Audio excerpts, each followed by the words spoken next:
আজকে জুমার রাত, আগামীকাল পবিত্র জুমার দিন। ইসলামের রাত এবং দিন পশ্চিমা সভ্যতার মতো নয়।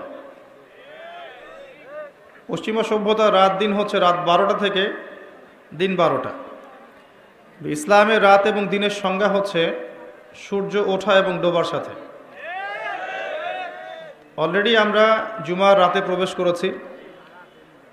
জুমার দিনে অনেক আমল আছে, তার মধ্যে অন্যতম কিছু গুরুত্বপূর্ণ আমল হচ্ছে বেশি থেকে বেশি রাসূলুল্লাহ সাল্লাল্লাহু আলাইহি ওয়াসাল্লামের প্রতি দরুদ পাঠ করা। নবী করিম সাল্লাল্লাহু আলাইহি ওয়াসাল্লাম বলেছেন, কেউ যদি তার প্রতি একবার দরুদ পাঠ করে আল্লাহ রাব্বুল আলামিন তার প্রতি 10 বার রহম করবেন। বলেন সুবহানাল্লাহ।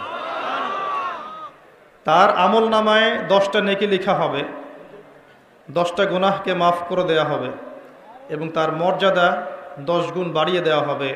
বলি সুবহানাল্লাহ। নবী সাল্লাল্লাহু আলাইহি ওয়াসাল্লাম এটাও বলেছেন যে জুমার দিনে বেশি বেশি দরুদ পড়তে, কারণ জুমার দিনে স্পেশালি দরুদগুলো নবী সাল্লাল্লাহু আলাইহি ওয়াসাল্লামের কাছে পেশ করা হয় এবং আল্লাহ রাব্বুল আলামিনের কিছু স্পেশাল ফেরেশতা আছেন, মালায়েকা, যারা দরুদগুলোকে সংগ্রহ করেন, সালামগুলোকে সংগ্রহ করেন এবং নবী সাল্লাল্লাহু আলাইহি ওয়াসাল্লামের কবরে পৌঁছে দেন। তিনি এগুলোর উত্তর দিয়ে থাকেন। জুমার এই রাতে কয়েকটা নসিহত করব আপনাদেরকে। জুমার এই দিনে এবং রাতে বেশি থেকে বেশি নবী সাল্লাল্লাহু আলাইহি ওয়াসাল্লামের উপর দরুদ শরীফ পাঠ করেন। পারা যাবে ইনশাআল্লাহ? সবচেয়ে শ্রেষ্ঠ দরুদ কোনটা? দরুদ ইব্রাহিম। পারা যায় ইনশাআল্লাহ? এটা না পড়েন, অ্যাটলিস্ট এতটুকু বলবেন, আল্লাহুম্মা সাল্লি ওয়া সাল্লিম আলা নবিয়িনা মুহাম্মদ। পারা যাবে? আমার সাথে বলেন, আল্লাহুম্মা সাল্লি ওয়া সাল্লিম আলা নবিয়িনা মুহাম্মদ। কমপক্ষে সকালে 10 বার, সন্ধ্যায় 10 বার নবী সাল্লাল্লাহু আলাইহি ওয়াসাল্লাম আপনার জন্য সুপারিশ করবেন ইনশাআল্লাহ তাআলা। আর আপনারা জানেন তিনি ছাড়া আমাদের কোনো আদর্শ নেই। আছে? কবরে তাকে দেখানো হবে, হাউজে কাউসারের ধারে তিনি দাঁড়িয়ে থাকবেন পানির পেয়ালা নিয়ে, তিনি সুপারিশ করবেন এই উম্মতের কবিরা গুনাহগারদের জন্য। তাই আমাদের উপর হক হচ্ছে, ওয়াজিব হচ্ছে, আমরা সবাই নবী সাল্লাল্লাহু আলাইহি ওয়াসাল্লামের সুন্নাহ মাফিক চলবো। পারা যায় ইনশাআল্লাহ? আল্লাহ পাক তৌফিক দান করুন, আমিন। জুমার দিনে আর কয়েকটা কাজ বেশি বেশি করেন। শোনেন, সকাল সকাল গোসল করবেন। পারবেন? গোসলটা করবেন ফরজ গোসলের মতো। পারা যাবে? এরপরে সবচেয়ে সেরা কাপড়টা পরবেন, যেন তেন কাপড় পরবেন না, আপনার বেস্ট কাপড়টা পরবেন। মসজিদে আপনি আল্লাহর সাথে সাক্ষাৎ করতে যাবেন, নোংরা কাপড় কেন পরে যাবেন? আতর সুগন্ধি ব্যবহার করবেন। আতর সুগন্ধি ব্যবহার করে উত্তম কাপড় পরে পায়ে হেঁটে আগে আগে সকাল সকাল মসজিদে যাবেন। যে সবার আগে ঢুকবে একটা উট কোরবানির নেকি পাবে, যে তারপরে ঢুকবে সে একটা গরু কোরবানির নেকি পাবে, এরপরে যে সে একটা ছাগল, তারপরে মুরগি, তারপর ডিম, এভাবে আস্তে আস্তে আস্তে আস্তে কমতে থাকবে।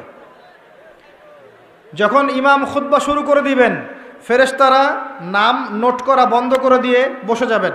তাই খুতবা শুরুর আগেই মসজিদে যাওয়ার চেষ্টা করবেন, না হলে ওই লিস্টে আপনার নাম থাকবে না।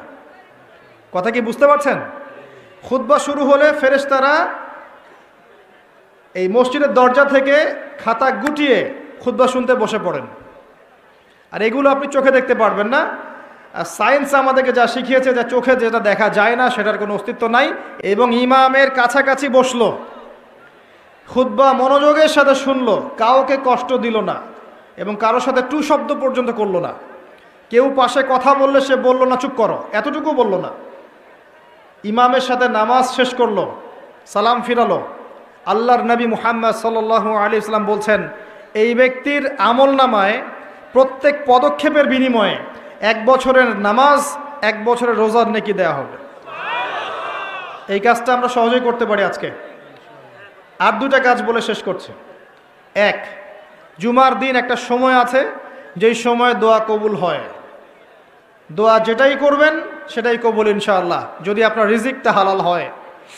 যদি আপনার রিজিকটা হালাল হয়, আকীদায় শিরক না থাকে, আমলে বেদাত না থাকে, ইনশাআল্লাহ কবুল।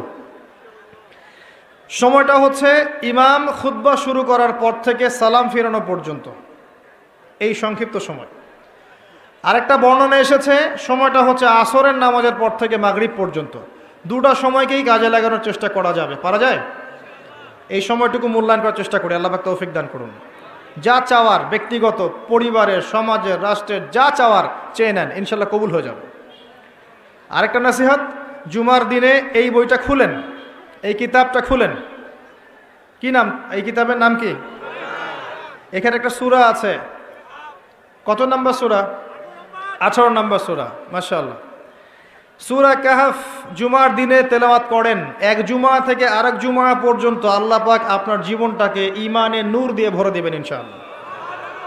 আর এইটাই সেই সূরা, যেই সূরা আপনাকে মসিহুদ দাজ্জাল থেকে বাঁচাবে। পৃথিবীতে যত ফিতনা চলছে এবং চলে গেছে, সবগুলোকে যদি একত্রিত করা হয়, দাজ্জালের ফিতনা সমান হবে না। আমি মনে বুঝাতে পারলাম না। অর্থনৈতিক ফিতনা, পলিটিক্যাল ফিতনা, সামাজিক ফিতনা, পারিবারিক ফিতনা, যত ফিতনা আছে, যত ফাসাদ, করাপশন, অন্যায়, অত্যাচার, জুলুম, এগুলোকে এক জায়গায় করলেও দাজ্জালের ফিতনা সমান হবে না। সেই মহা ফিতনা থেকে আপনাকে বাঁচাবে ওনলি একটা সূরা, তার নাম সূরাতুল কাহফ। কেন বাঁচাবে এটা আপনি এই সূরা পড়লেই বুঝতে পারবেন। আমি কিছু টিপস বলে দিচ্ছি। সূরাটার প্রথম 10 এবং শেষ 10 আয়াত মুখস্থ করবেন, পারবেন? আজকেই চেষ্টা করেন, আগামীকালকের মধ্যেই শেষ করে ফেলুন। পড়া যাবে? অ্যাটলিস্ট প্রথম 10টা আয়াত। আলহামদুলিল্লাহিল্লাযী আনজালা আলা আবদিহিল কিতাব ওয়া লাম ইয়াজআল লাহু ইওয়াজা, এখান থেকে শুরু করে আম হাসিবতা আন্না আসহাবাল কাহফি ওয়ার রাকিম কানু মিন আয়াতিনা আজাবা ইয আওয়াল ফিতয়াতু ইলাল কাহফি ফাকালু রাব্বানা আতিনা মিন লাদুনকা রাহমাহ ওয়া হাইয়্ লানা মিন আমরিনা রাশাদা। এই পর্যন্ত পড়া যাবে? পারবেন না? গলা সাউন্ড নাই কেন? জীবনে তো শরৎচন্দ্র পড়েছেন, বঙ্কিমচন্দ্র পড়েছেন, রবীন্দ্রনাথ পড়েছেন, নজরুল পড়েছেন, মাশাআল্লাহ। জীবনে হুমায়ুন আহমেদের 60, 70, 100টা বই পড়ে ফেলেছেন। হিমুকে আপনি চেনেন, মিসির আলীকে সব চিনেন। আপনাকে জিজ্ঞেস করা হয় যদি বাংলাদেশ ক্রিকেট টিমের সবগুলো প্লেয়ারের নাম বলো, আজকে এই যে টি-20তে কে কে খেলেছে সব বলতে পারবেন। জিজ্ঞেস করা হয় যে বাংলাদেশের ফিল্ম ইন্ডাস্ট্রিতে কী জানি চলছে, ফেসবুকে ঢুকলেই খালি এদের ছবি দেখা যায়, মনে হচ্ছে এরা বিশ্বের সবচেয়ে ইম্পর্টেন্ট কাজটা করছে। ভাবখানে এমন সারা বিশ্ব উল্টায় ফেলাবে একেবারে। অত্যাচারে ফেসবুকে ঢোকা যায় না, কি যে করছে আল্লাহ ভালো জানে। আর মানুষ এগুলো নিয়ে এত মত্ত। আল্লাহর কাছে কি দাম আছে তোমাদের? 5 ওয়াক্ত নামাজ পড়ো না, কোরআন তেলাওয়াত করতে পারো না, আল্লাহর হুকুম আহকামের পরোয়া করো না, পর্দার ধার ধারো না। আল্লাহর কাছে তোমার মূল্য কি সেটা চিন্তা করো। মানুষের কাছে মূল্য দিয়ে কি করবা? জিজ্ঞাসা করেন নায়ক নায়িকার নাম বলে দেবে খটখট করে। জিজ্ঞাসা করেন হিন্দি সিরিয়ালের নাম বলে দিবে। পশ্চিমার প্লেয়ারদের নাম জিজ্ঞাসা করেন বলে দিবে। ক্রিকেট প্লেয়ার, ফুটবল প্লেয়ার নাম জিজ্ঞাসা করেন বলে দিবে। মিউজিশিয়ানদের নাম জিজ্ঞাসা করেন বলে দিবে। সব পারবে এরা। জিজ্ঞাসা করেন রাসূল সাল্লাল্লাহু আলাইহি ওয়াসাল্লামের দ্বিতীয় স্ত্রীর নাম কি, কে বলতে পারবেন? হাত উঁচু করেন। দ্বিতীয় স্ত্রীর নাম বলেন। শুকরান, একজন পেরেছেন, হাত একটা ওঠে নাই। তো সূরা কাহফের 10 আয়াত মুখস্থ করতে পারবো না, বিশ্বাসযোগ্য নয়। আপনি ফিজিক্স পড়ছেন, কেমিস্ট্রি পড়ছেন, বায়োলজি পড়ছেন, ইকোনমিক্স পড়ছেন, ম্যানেজমেন্ট পড়ছেন, অ্যাকাউন্টিং পড়ছেন, বিসিএস কোচিং করছেন, কত কি করছেন। সূরা কাহফের 10 বিষয়াত পারবেন না, কোরআনের ইম্পর্টেন্ট সূরা পারবেন না, ফরজ ওয়াজিব সুন্নত মুস্তাহাব জানবেন না, ওযুর ফরজ জানবেন না। কাকে আল্লাহ পাক পশু বলবেন তাহলে? পৃথিবীতে কি এসেছে এই কারণে যে খাবো, ঘুমাবো, বিয়ে করব, সহবাস করব, বাচ্চা পয়দা করব, মারা যাব, সিম্পল। আর মারা যাওয়ার পরে হুজুরকে ডাকবো, আসেন 40 দিনের দিন একবার, বছরের শেষে একবার আমার নামে কোরআন খতম করে বক্সায় দেন, আমি জান্নাতে। এটাই শেষ করি, রাত অনেক হয়ে গেছে। জুমার দিনে সূরা কাহফ তেলাওয়াত করেন। একটা বার যদি অর্থসহ পড়তে পারেন, আপনি বুঝতে পারবেন এই সূরায় কি এমন আছে যা আপনাকে দাজ্জালের ফিতনা থেকে বাঁচাবে। আমি আজকে আপনাকে এটা বলে দিব না, শুধু ইঙ্গিত দিচ্ছি এই সূরাতেই এমন কিছু আছে যা আপনাকে বিশাল ফিতনাময় পরিবেশ থেকে বাঁচাবে ইনশাআল্লাহ। আসহাবুল কাহফ আপনার আদর্শ। আপনি খিজির আলাইহিস সালামের মতো হন, 2 চোখ খুলে যাবে। এই খিজির আলাইহিস সালামের গল্প, ঘটনা সূরা কাহফে আছে। 2 বন্ধুর ঘটনা, বস্তুবাদী আর একজন আল্লাহওয়ালা, এই সূরার মধ্যে আছে।